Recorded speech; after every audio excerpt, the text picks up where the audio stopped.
Ulrich Zwingli, les 67 thèses réformatrices de 1523. Le 39e article.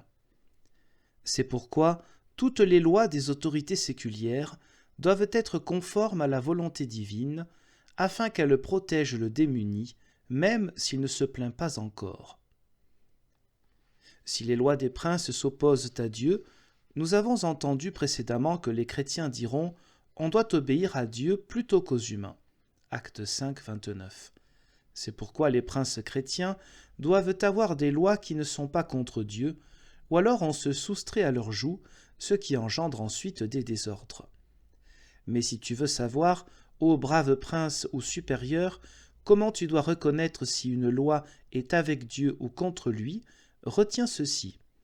Premièrement, ne te mets pas à vouloir changer ou améliorer les commandements que Dieu a donnés. Tu es trop puéril à ses yeux. Mais sois certain que cette loi divine-là est bel et bien formulée selon la volonté de Dieu, comme cela a été suffisamment démontré plus haut. Ne porte pas de jugement à cet égard, car tu n'es pas un juge au-dessus de la parole et de la loi de Dieu, mais c'est la parole de Dieu qui te gouverne. Deuxièmement, examine bien si tu n'es toi-même rien d'autre que le glaive avec lequel Dieu retranche tous les plus mauvais membres de son corps.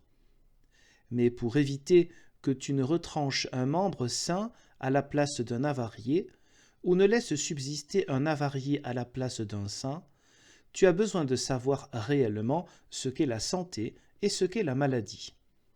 Mais tu ne peux l'apprendre que de la loi, et de la loi que Dieu a donnée.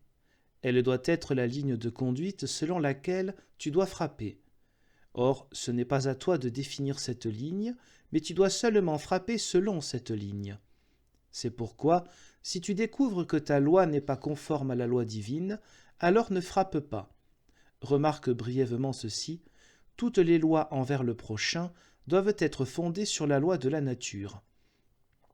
Ce que tu veux qu'on te fasse, fais-le aussi à un autre. Matthieu 7, 12. Ce que Christ a encore exprimé plus tard en temps plus clair, Matthieu 22, 39, tu aimeras ton prochain comme toi-même. Si une loi n'est pas conforme à cette parole, elle est contre Dieu. Tu découvres donc d'emblée que, si tu es un juge, si on doit t'éduquer et si d'autres doivent travailler, tu es et tu vis contre la loi de la nature.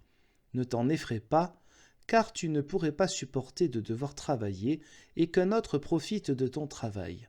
Si cependant tu fais cela, tu vis contrairement à la loi de la nature, et si tu veux vivre correctement, tu dois prioritairement commencer par améliorer en toi-même ce qui est chancreux.